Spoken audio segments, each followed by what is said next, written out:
Muy buenos días. Good morning. Thank you to the IIC for the opportunity to moderate this panel. For me, it's a great honor to be with all of you this morning. We're going to start with a very great panel that we have entitled Priorities and Objectives in the Midterm in relation to the converged communications ecosystem. We have Alberto, Jácome, Héctor, Huici, ICT Ministry of Argentina, Hannia, Vega, my friend from Costa Rica, and also Edgar, Olvera, the Sub-Secretary of Communications for Mexico. I am Pablo, Bello, the General Directorate of ASIET, and I have the honor to be the moderator for this session. Actually, being the moderator of a panel and being a representative of the private sector is a spectacular opportunity because it's perhaps the only opportunity where the moderator can establish the rules and regulate the regulators, right? So we will try to do this appropriately so we can have a good flow and we can be a good regulator of this panel. A very brief introduction of what we will be discussing this morning. Latin America in the last years has had a significant economic growth, and the economic growth of Latin America is under that of the emerging economies. We are at the end of the cycle, of the super cycle of commodities, and international exports are not growing at the same pace, and this makes that the pivotal topic of public policy in Latin America may be that of productivity, paramount key to generate economic growth. McKinsey says that if we are incapable of revert the bridge in terms of productivity in Latin America, economic growth for the next 15 years can be between 40 and 50% lower than the economic growth of the last 15 years. So the productivity element is a key. The gets in a report which was just issued says that if we are capable of reducing the gap in terms of digitalization and in relation to the most advanced countries, Latin America could grow sustainably over the 3% annually and create more employment every year and generate an increase in economy of $600 billion. So digitalization is a transformation factor. Digitalization is economic growth, and therefore it must be present as a central element in the agendas of public policy of all of our countries. Latin America has done this well. We have been little by little closing the gap with the most advanced countries, especially in the domain of access. Speeds are increasing. The infrastructure in telecommunications is by far the best infrastructure that Latin America has, and we are facing an important phenomenon of growth in the demand that requires us to streamline the networks and to have further capacity to address this productivity demand. However, 1 out of 2 Latin Americans is not connected. 2 out of 3 households has no internet. We have a bridge out of the connected devices. Expectations towards 2021, which is the reference year, establishes that the trend is not favorable for Latin America in terms of connected devices. And in here we are, competitivity of productivity is at stake for the region. Therefore, the central topic bringing us to this discussion is how we are capable to increase investments in infrastructure in terms of connectivity. Latin America, the telecommunications industry in here has done it well in relative terms. If we compare different economic sectors, the investment ratio in relation to income is one of the highest in comparative terms with other industries. I already said this.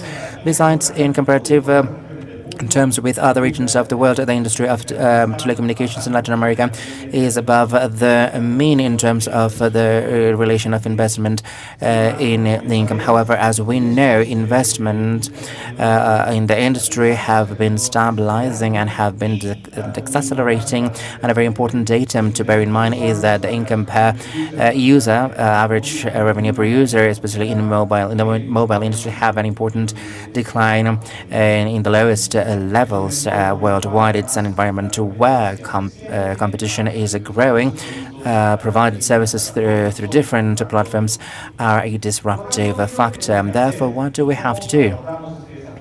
And how to address this challenge of increasing challenges, I think that's a core topic in this industry. Quality of public policies is a central topic to increase investment. It's a very important factor that we have to be concerned about, because international evaluators are saying that the numbers are not the best in Latin America. We're at the last place in the rankings of competitiveness. The indicator of facility to conduct business, the World Bank says that we're going backwards in the region in relation to the OECD countries, and this goes around the quality of public policies, which has a direct impact upon the investment in all of the fields, especially in telecommunications. Therefore, it's important to have a regulatory agenda focusing on the generation of investment, and this has a set of elements that we can discuss further. Now, I'm not going to go into further detail, but this concerns the capacity to deploy networks, the electrical spectrum quality. Notice that the telecommunications industry in Latin America has a fiscality and some task pressure of 55% higher than the average of the other industries. So we believe that effectively telecommunications are a paramount industry favoring economic growth. What we have to do is facilities for investment and not establish hurdles for this. I think this is a core topic.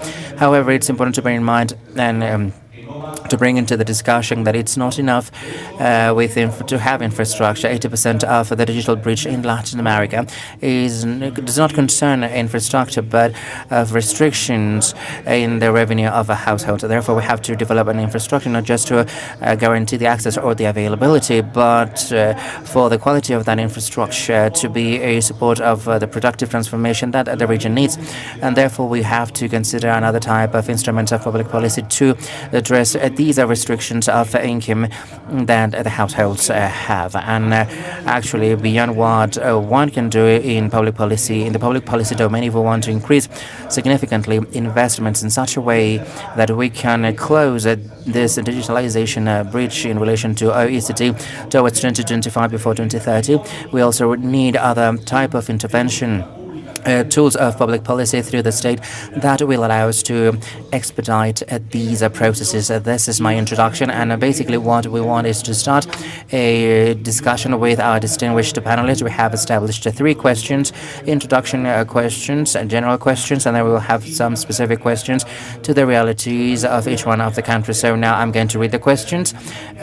So to keep them in mind, the first one is how we can increase investments in infrastructure and connectivity to achieve the closing in a digital breach and also a standard of connectivity which is world class. What happens when we are not getting to the market? How can we address the zones which are not so attractive from the point of view of the market functioning itself? And then complementarily to the development of the connectivity of how can we address restrictions of income in households, limiting their options for hiring of internet services. And in here, in the context of convergence, consumers have more options to choose. We are in a highly competitive environment, and therefore the important question is which regulations remain valid and which one become obsolete, and how we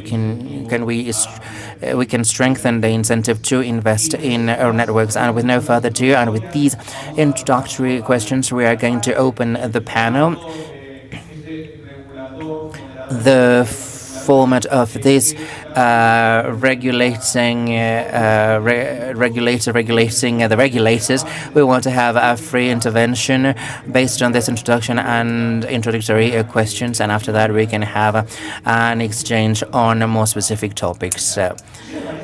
So if we can continue in the order of the table, I'm going to give the floor now to our first panelist. Thank you very much. Good morning, everyone. I kindly greet the audience and also my colleagues, my co-panelists in this occasion. And I would like to briefly address all the aspects covered by Pablo in one and another way, so I can try to set forth a vision about the development of infrastructure competition in Mexico. And during the discussion, we could address some of them in our exchanges. I fully agree with the statement by Pablo on the regulatory quality and on the quality of public policies. I think that one way in which we can implement these policies, that these policies must not only allow for investments, but also they must foster them. And furthermore, we have to insert a second component to these public policy quality, so we can foster and incentivize investment.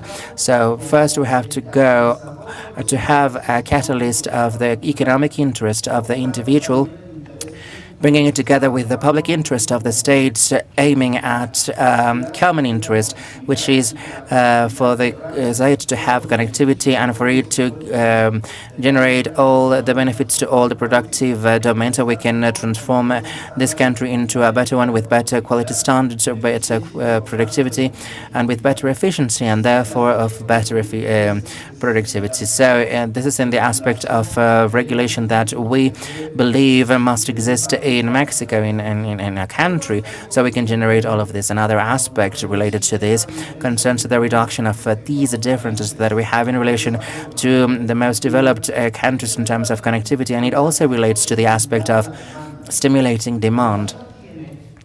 Demand in relation to, in function of each country, has different infrastructural problems. It has some marginalization problems, dispersion problems, orography problems, and also an income problem. However much we are bringing connectivity to some regions, places, or even in urban areas, but of some marginalization levels, should the user not have enough revenue to have to hire a service, to buy a device, then however much we promote investment, we shall have an incomplete component in this policy.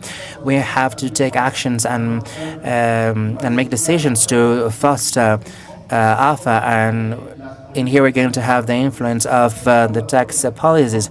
In the tax domain today, we cannot think that the telecommunication connectivity services have the label of fruitful or taxable services, and because of their potential, the benefits they have for the economy and the national development, they must be even exempted at some levels. So if we cannot remedy the problem of the revenue of people, which is a structural problem requiring of other actions, we can somehow alleviate by deregulating or taking off some tax burden which today are paramount. And when I say tax burdens, I mean three main aspects. First, the service per se, the consumption of the service. Not only we have not to add taxes, but the ones that we have today, we have to reduce them. And even in some areas, for some areas of the population, we must delete them. And also to alleviate the spot in the demand and to get the benefits of connectivity, devices must also be accessible and affordable. So the reduction in costs of devices focused specifically on the taxes imposed is another important factor. And the third part here is, and something that we have been experiencing in this second stage of the telecommunications reform, concern the cost of the inputs necessary for the operator to bring services to the population. Today in Mexico, we are seeing an intense competition, and we have accumulated 27 weeks with downwards trend in the prices of telecommunication services. This is good on the one hand, but on the other hand, it's bad because the margins of the operators start to become narrower, and in the midterm, this can generate a concern of moving investments from this sector to another sector, which is more interesting or more profitable to put this in these attempts. Therefore, governments, we have to work, and we have been fostering, with the support of the industry, some policies that help to have lesser pressure in this sense that are not transferred to the user, which concern the infrastructure of the operators from the radioelectric spectrum and also to the deployment itself of the infrastructure. Some colleagues out there are saying in a crude way that if there is no fiber, there is no 5G. And they are absolutely right. And I would add not only not 5G, but also not connectivity for people, because as technology evolves and speeds increased and we manage to add one more person to connectivity, networks start to have some pressure in terms of service quality, not just in terms of coverage. So I would like to leave my remark here, Pablo, and also for my colleagues to have the right to speak. But this is an introductory framework about what we believe at the Mexican government, what the fostering policy for investment should be, so we can transfer the benefits thereof to the citizens. Thank you very much. Thank you very much, Edgar. You have used your time wisely. Here, have your gold star. Good morning, everyone. My name is Vega from Costa Rica. Let's see. I think that the main challenge would go to Pablo to regulate the regulators. I'll try to comply with the time frame, but not necessarily in the same format. Telecommunication regulators, it seems to me, we have to take the challenge and define our role within the digital transformation of the different countries. If we work to connect to the world, we cannot continue with a classical vision of the way in which we work. Evermore, the technology and the telecommunications market promoting new social phenomena, business models that impact each part of our personal, professional, global lives. And this is going to be a challenge for us as regulators to change our paradigms. At the corner we're speaking about artificial intelligence, IoT, 5G. Therefore, regulators, we have to define this role, but we have to define it from a creative and positive perspective. How we will do this and how are we promoting this in Costa Rica? By implementing and regulatory frameworks which are flexible, multi-sectoral, neutral and transparent, guaranteeing clear rules of the game, adopting measures to leverage the infrastructure and the digital services and therefore interconnectivity, thus guaranteeing the quality of services and the efficient use of the radio-electrical spectrum. This may be the only constant in our paradigms. Supporting the discussions relative to IP rights and AI investment, job creation by boosting the goals around the incentives in the sector that will result in investment for 5G. This is the demand we have today from the perspective of business models investment to support a digital transformation in our country. We think that the main challenge for us is to guarantee that all markets remain in an effective competition, and this is no minor challenge. For consumers have therefore the services they need, and not what our agenda thinks they must be. For this, we have to build a joint regulatory agenda. A lot of countries are already doing so. From the regulatory agent's stance to guarantee for the investment all the certainty and the right route in which we must guide these investments. These are open table vis-a-vis the industry. We cannot continue working from our desks. And our resolutions must guarantee that business models, the new ones, then the required investments, are generated in a safe and stable way, and of course in a transparent way. We have to establish the basis for our digital ecosystems addressing the principles of intersectoral collaboration, we cannot continue to think that the regulators we have to work in an isolated way.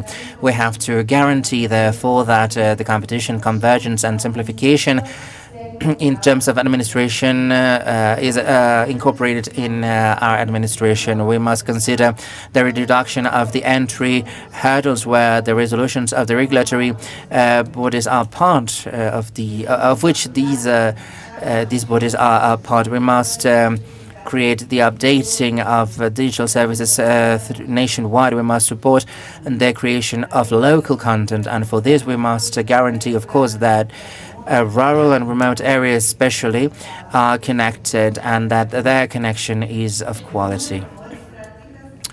We must promote the infrastructure promotion of shared spectrum, generating national coverage and the best performance of such networks, allowing for this and allowing the users to use the best quality of technologies and digital services which have fast and reliable access. Therefore, from the model point of view, we have to promote the discussions. We must define the topics, both of OTT, IoT, but we must take a stance as a country.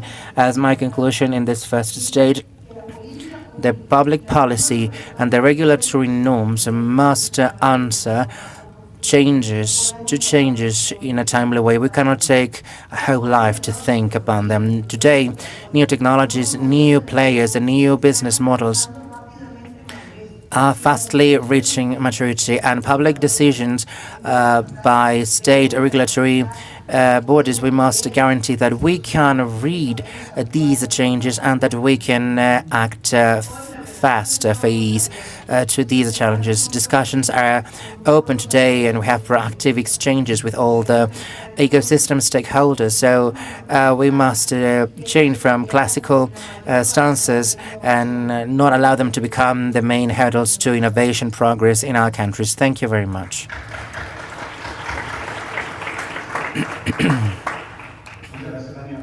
Thank you very much, Hannia. Very interesting points, all of those you have shared with us. I want to highlight the reference to the relevance of working together. The closing of the digital bridge and the development of interconnectivity, all of this is not going to be solved only by the private sector, the regulator, or the government. It requires of a shared working space where the decisions are understood and where the elements which are part of the vision of each one are understood, so we can build these joint agendas to which you make reference. Alberto, the floor is yours. Good morning, everyone. My name is Alberto Jácome. I am Vice Minister of ASIET in Ecuador. First of all, I would like to set the context because of the audience. We are in Ecuador. In Ecuador, I would say we are at the beginning of a new presidential administration mandate. We have only been there for 1 year and some months, and I'm going to speak about this later on because this is some of the problems we have in the countries that continue to. We can see the administration that oftentimes is interrupted in when we have a change of government in our countries.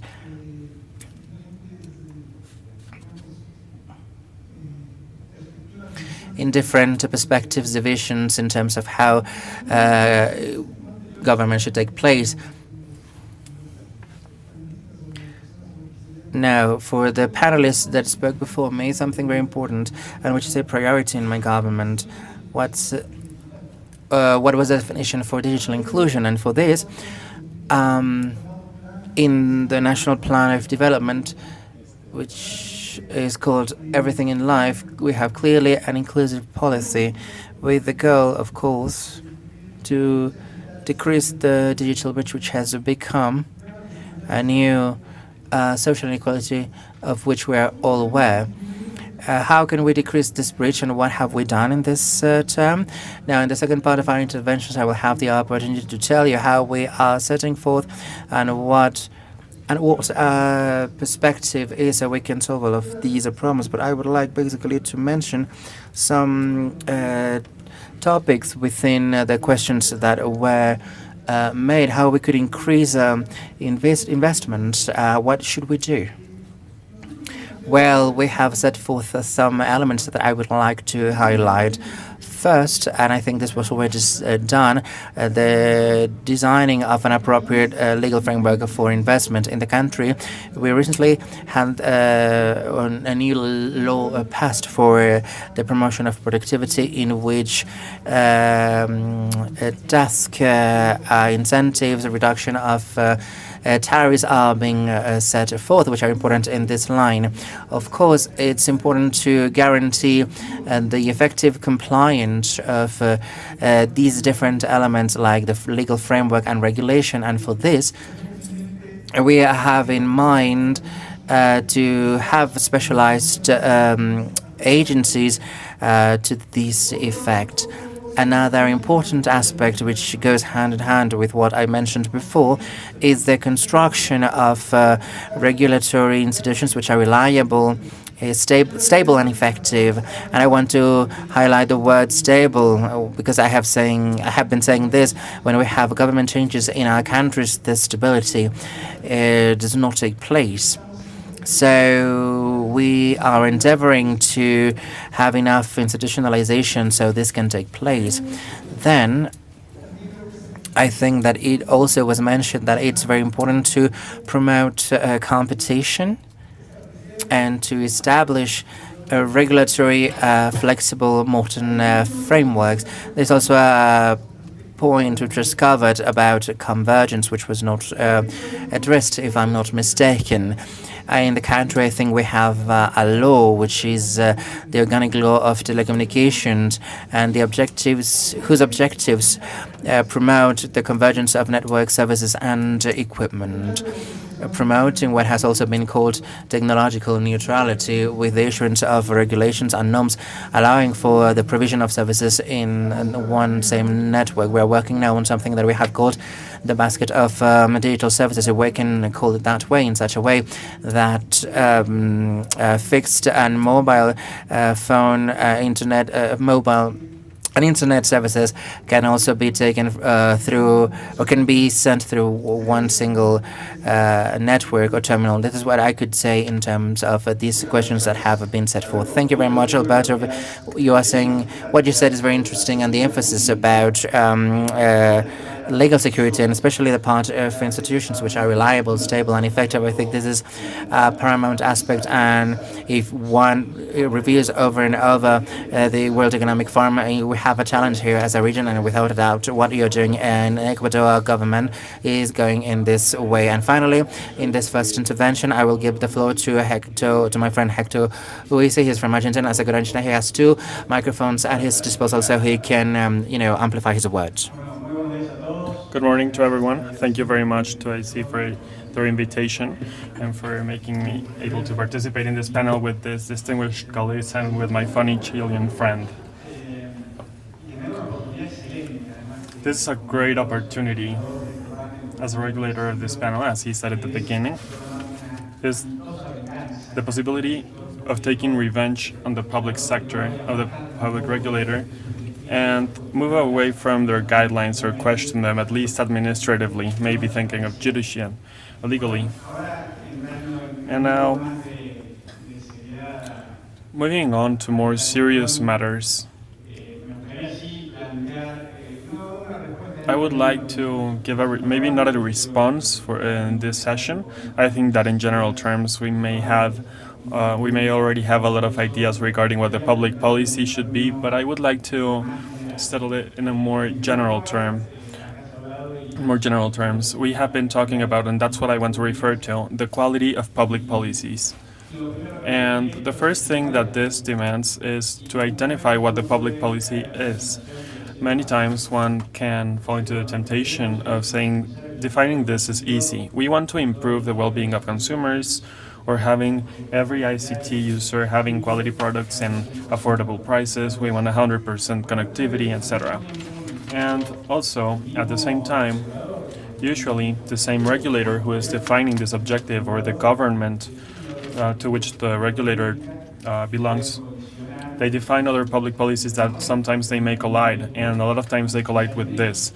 Most of the times we want to maximize our income, we want to maximize jobs, we want to protect the national industry, all at the same time.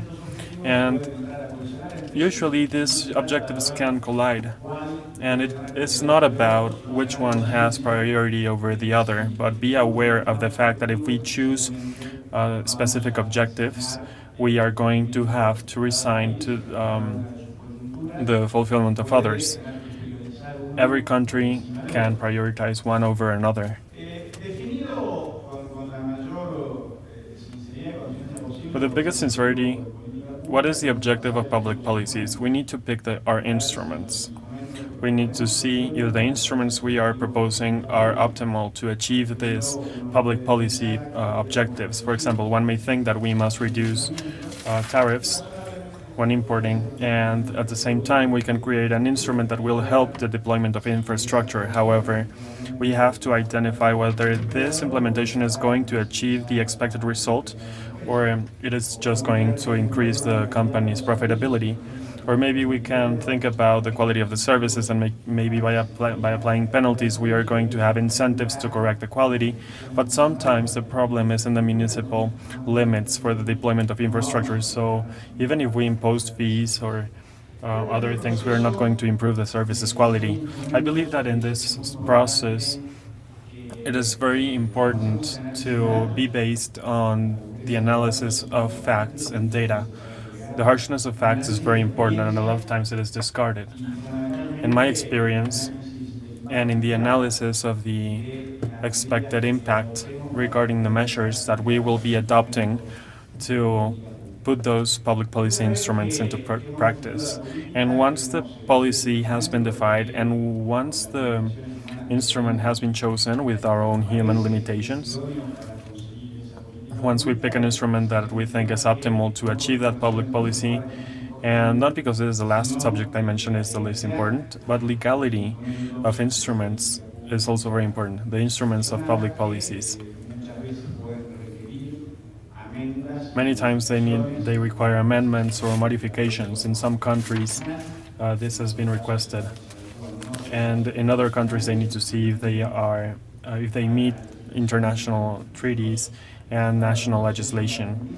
In Argentina, we have had a process in which we have been updating a lot of norms, sub-legal norms, in which we have tried to follow these principles I was mentioning, but we are also identifying that some of them require legal modifications, and maybe Pablo, who knows Argentina very well, may be interested in those questions.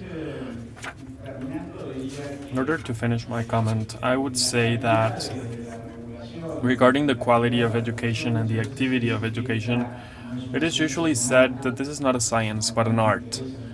I do not want to delve into a philosophical discussion of this, but I do think that regulation cannot be independent of scientific knowledge, especially economic science and legal science, and that the public policies need to be based on the solidity of the arguments supporting it, the transparency of the procedure through which we are going to make a decision, and the regulator's ethics.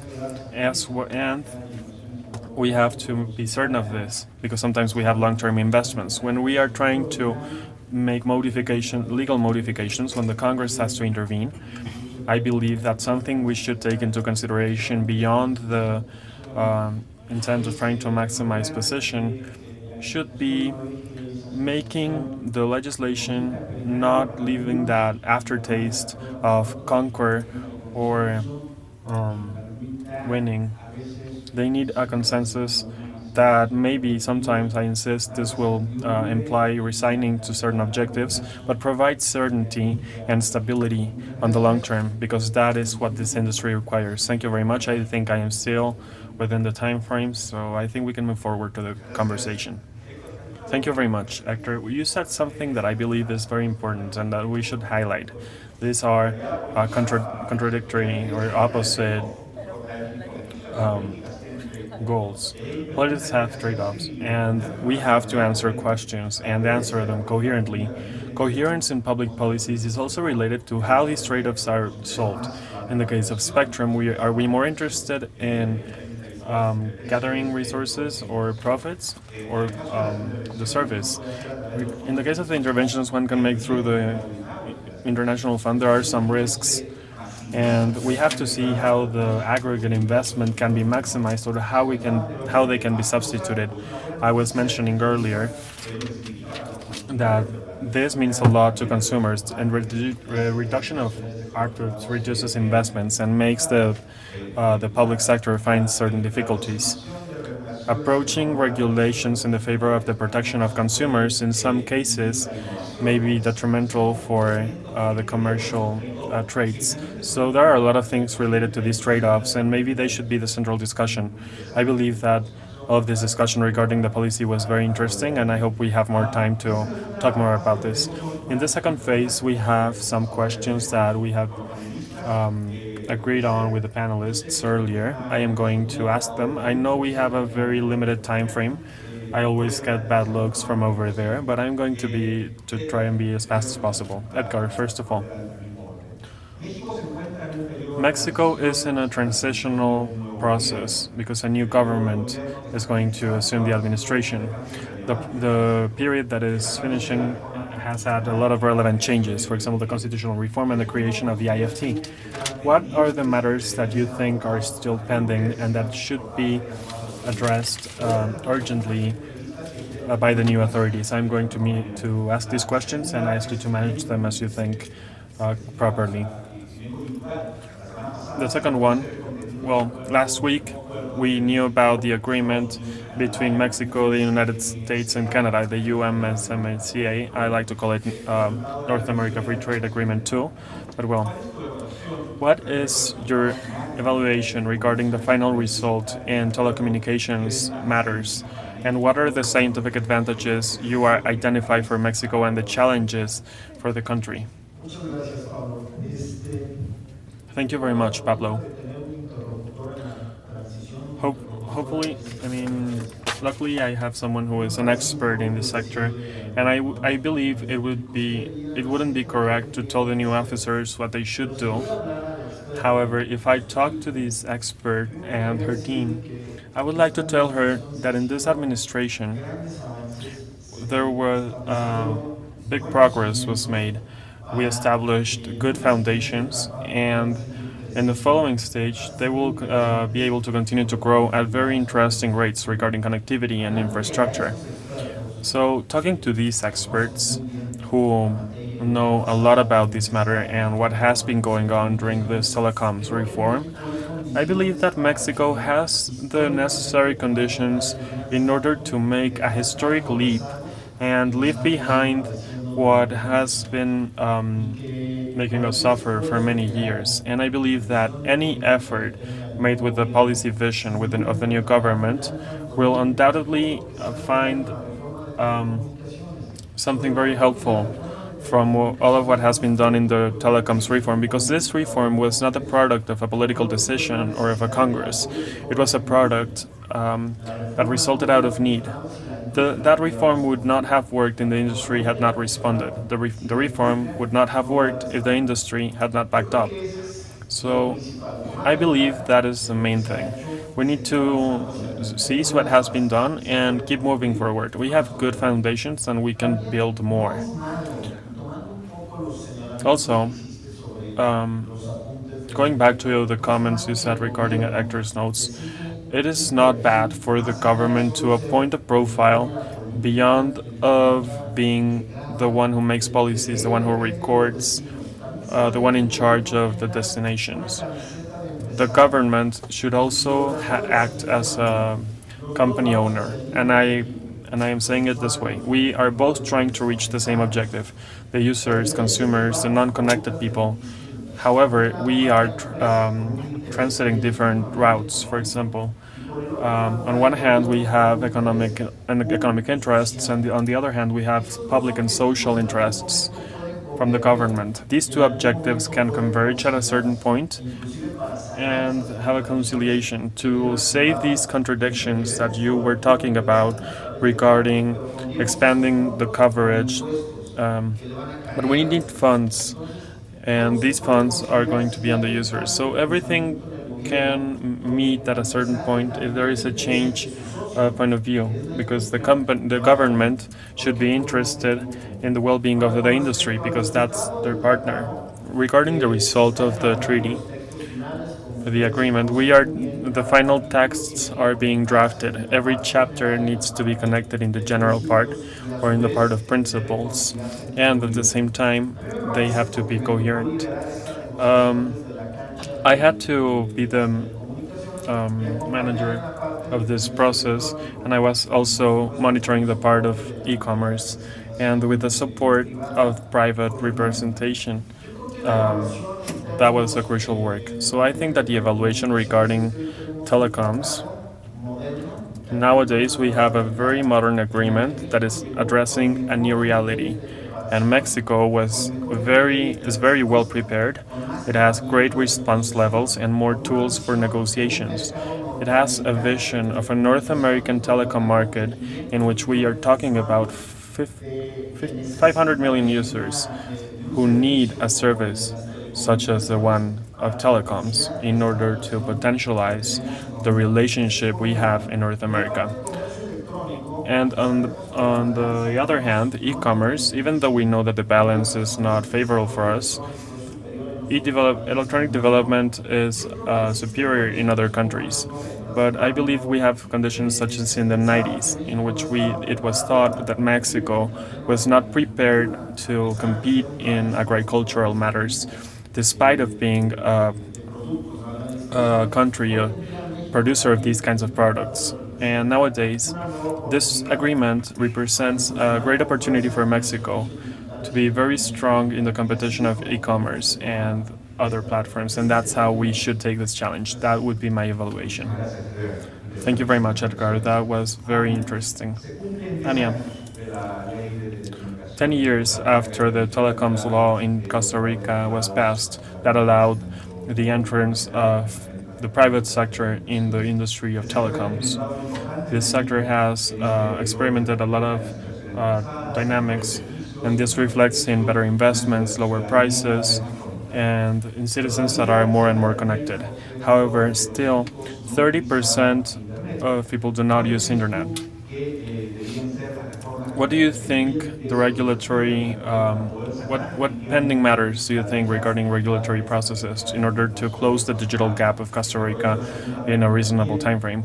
And also, this is related to what was being said. How can we incorporate new regulations and how the registry of prepayments be good for the cost of the consumer? Should we be making adjustments in the price before a new digital ecosystem erupts? How do you see these challenges in Costa Rica? Right, two different subjects. I'm going to begin with the prepayment, and I believe this is an example of how a regulatory body, by understanding the different ways and roles in which it can function, in addition to a traditional manner, in Costa Rica we established a prepayment commission. It is a commission in which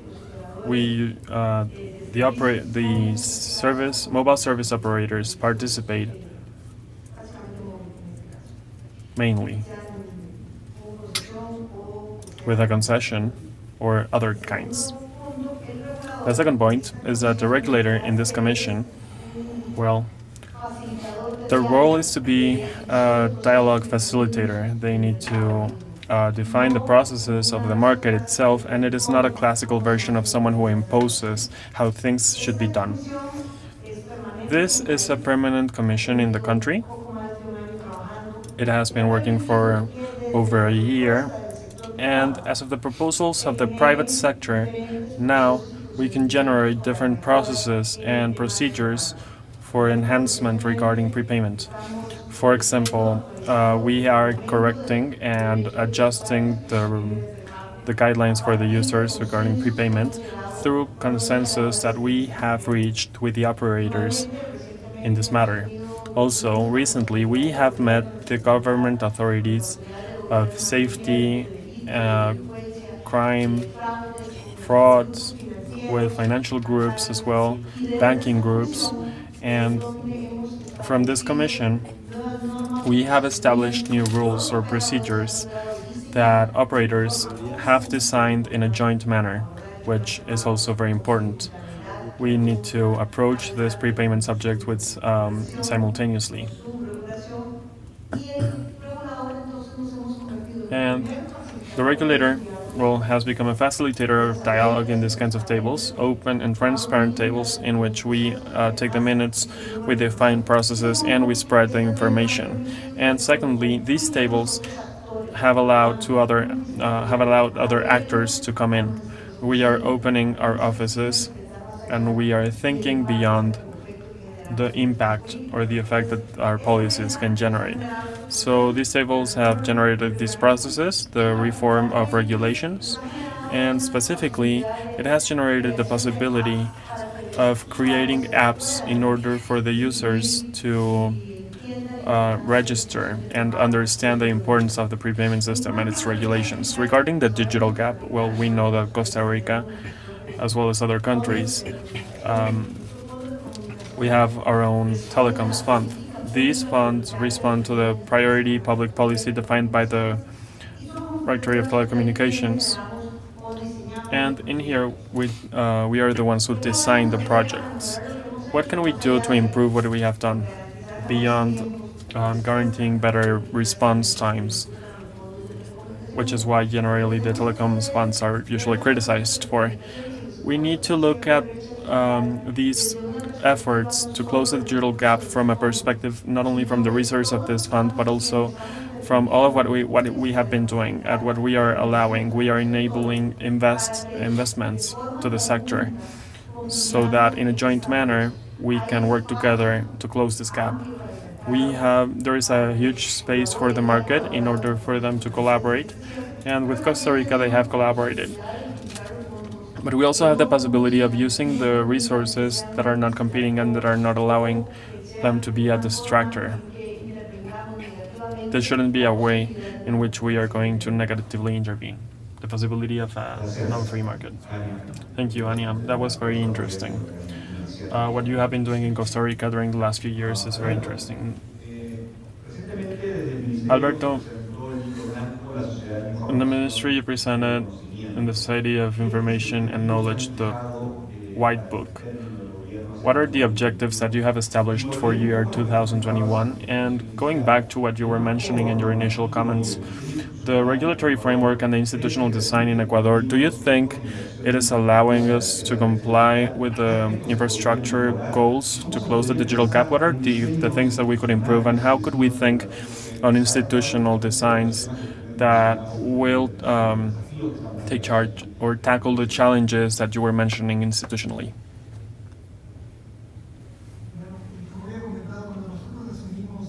Well, as I was saying, when we got to the new administration, we found that there were important efforts and very important progress regarding the digital deployment of infrastructure. As you well know, it is an enabling element, however, it is not enough. We were sure that we had to work on a second part and on our own ministry. Actually, our ministry is called the Ministry of Telecoms and Information, Society Information. We were working on telecoms and on the deployment. However, we didn't really think about the second part, which is society information. So we built a book that was announced and made public. It is a dynamic document. It is not written in stone, but it is structured in such a way that people can keep contributing. And actually, we keep getting contributions. And actually, this book that was announced as a book in 2018 consists of a series of axes that are actually a guide for the development of different instruments to implement policies. These axes are infrastructure and connectivity, electronic government, inclusion and digital abilities, information safety and protection of personal data, which is a very important topic, and we are also working on it, and digital economy and emerging economies. These axes include a series of plans, which are the instruments to implement the axis. 5 plans, out of which we have launched 3 this year, during this 4th administration months. These plans are the National Telecommunications Plan, which has already been announced and is already being executed. The Plan on Universal Services, we are about to announce this in the following weeks. The Master Plan for Digital Terrestrial Television, which was also recently announced. The National Government Electronic Plan, which was also announced recently. And lastly, a plan for the society information and knowledge, which will also be announced soon. In these plans, we are identifying the baseline of where we are and where we want to get to in 2021, always focused on establishing the foundations in order to have this defined strategy to continue to be implemented despite the future plans of future governments. Regarding the regulatory framework, or the current regulatory framework, there is a very important subject here, the importance of closing the digital gap.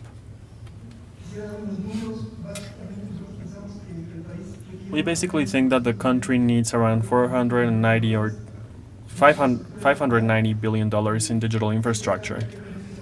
This is very well established in the plans I was mentioning a while ago. To migrate to digital terrestrial television, we need 140 million, and the Universal Service Plan requires other 300 million, which complete the 490 million. For this purpose, we are also giving clear messages to the private sector to attract investments.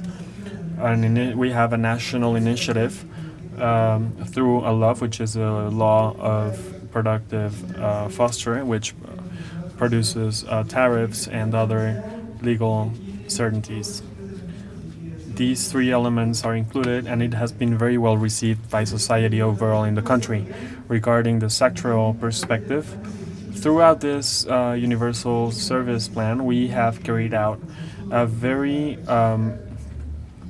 well-defined analysis of the digital gap, and we are working on updating the concession rights, the tariffs for the use of frequencies,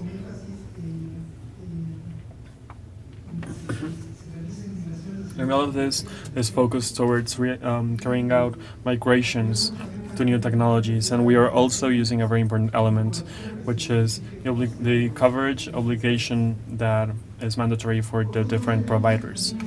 Other elements that have also been identified as priorities are subjects regarding the simplification of paperwork and the general reduction of the regulatory burden, which are elements that are included in this universal service system. Thank you very much, Alberto. That was very interesting. As what the government of Mr. Moreno is doing in Ecuador is very interesting. Héctor, from the government of Macri president, Argentina has been discussing a process of regulatory reforms focused on improving the investment conditions, and especially the matter of convergence has come up frequently in this discussion. This has been a lot of work. There have also been fusions and mixtures in the construction of the market. So, Argentina is going through a very important time. What is the perspective and what is the will of the Argentinian government for their last year of administration? What do they still have to do what does the administration of President Macri still has to do? I want to ask of your announcement, the connectivity plan that the president is stating. How does this meet the challenges that we still that are still pending? Because Argentina has a very important role. There is a configuration of the industry that is quite interesting, but I would like to focus on what I was mentioning. What are the pending tasks? What were the announcements of the government yesterday, and how would you evaluate the progress of the government?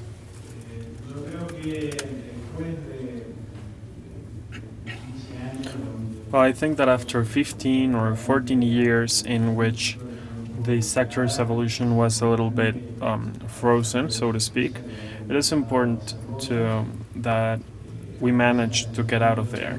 Sometimes I get the feeling, such as in these movies when someone gets a paralysis or an amnesia attack, they wake up 15 years later, the world has changed, and they don't really understand what happened. That's what happened a little bit about the regulation of the sector. That didn't only affect the public sector; it also it also had an impact on the private sector. So I think that we are going through a dialogue process slowly. We recovered a transparent dialogue between the private and the public sectors. I believe that is big progress, despite the concrete results of this dialogue.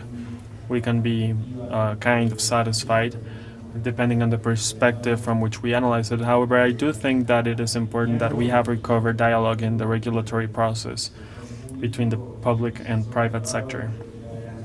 I believe this grants great transparency to the process. And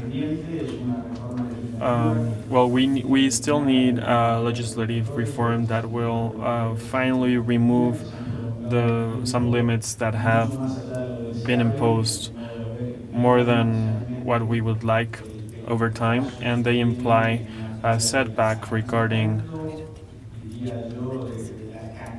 the amount, I would say, of infrastructure. It has an impact mainly on its quality, on the quality of infrastructure. Argentina has a very low connection of fiber, and I think this can be explained with the policies that were not respecting technological neutrality or generated some differences. So I believe that is the most important thing in that sense. Some of them have been completely removed, and I think that if we sanction this short law I was referring to, they can be finally removed in a program that will be launched in July 2020 and will end in January 2022. I also believe that in this context, the private sector shouldn't be looking for the solutions. They should find themselves in the government or in societies. I believe that we need the private sector to find their own solutions and stop looking for them in the state. Sometimes we say that we are going to put a non-licensed spectrum for IoT solutions or other application in rural areas, and the first thing that the private sector is going to ask for is a subsidy. Or sometimes establishing regulations, they can participate, they can't. I think that in that sense we still need, as well as we still need to professionalize the public sector.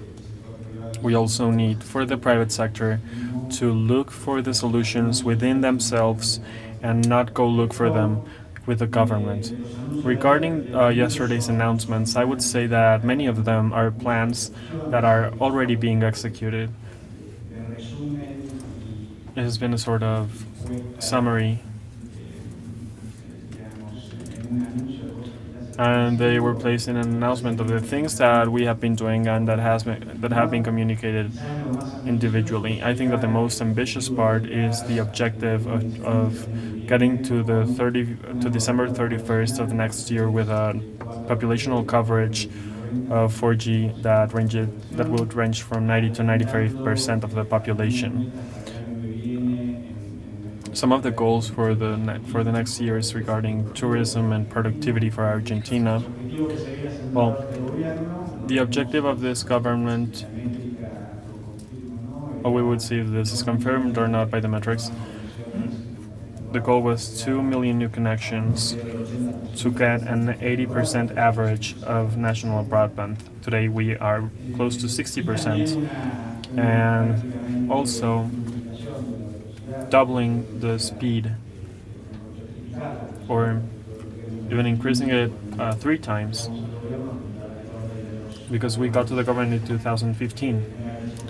It was around 6 megabits per second, and now we are getting to 14. So, in accordance with this progression, we would be close. And according to the macroeconomic situation is making this a little bit more difficult. But what we have been seeing up until the second quarter of this year was a constant increase of connections and a constant increase of homes that were not necessarily connected, but fiber optic passed through them, and this would allow us to recover at least partially that lost time.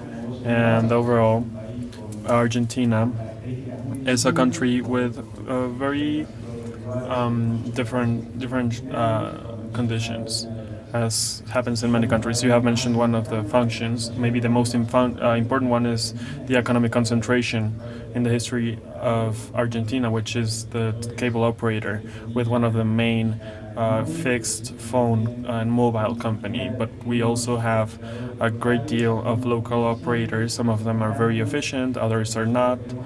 But as a government, we want to generate the conditions in order for every operator to have in their menu tables a lot of options so that they can offer a combination of services demanded by the clients. And maybe the success or failure of every operator will not be a product of a mistake in public policies. They will not be due to a sort of bias in the public policy. I mean, the success being determined by the one who meets the needs of the clients and consumers in a better way. Thank you very much, Héctor.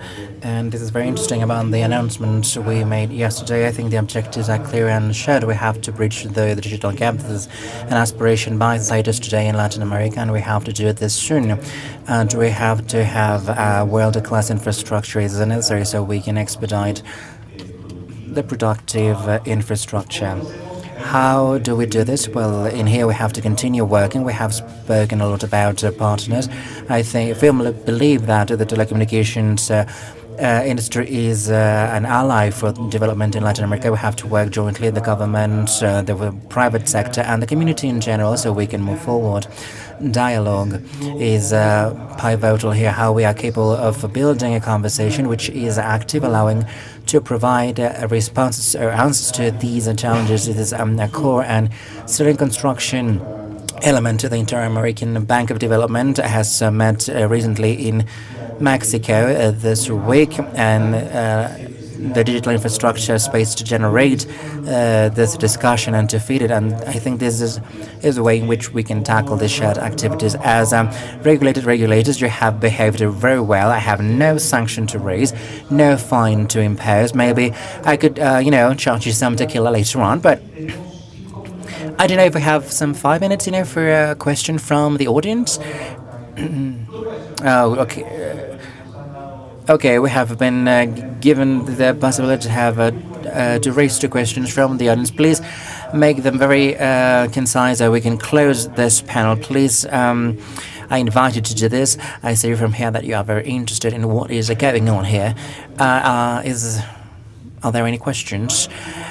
If it's not the case, then I will give the opportunity to the panelists for one final remark, for one final intervention. In general, how are we capable to generate these spaces of a dialogue, exchange, private in nature, so we can tackle these challenges? I think we have one task here.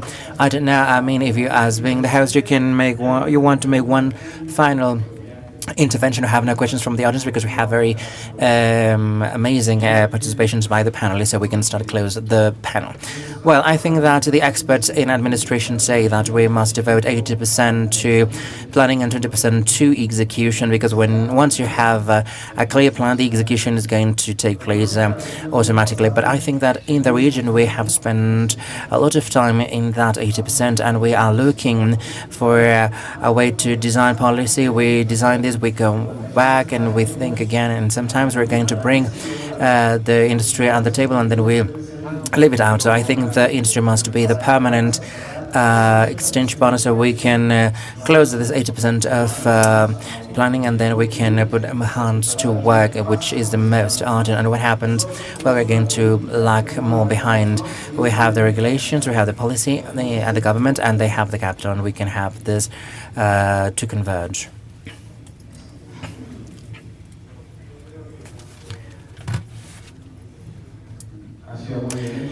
I think that when a summary was well done, there is no need to repeat it, so I'm going to honor this. I'm not going to add anything to this. I think what Edgar said, well, I feel completely identified with this. I agree with this, and in our case, it's very important to reinforce the institutionalization of processes, the importance of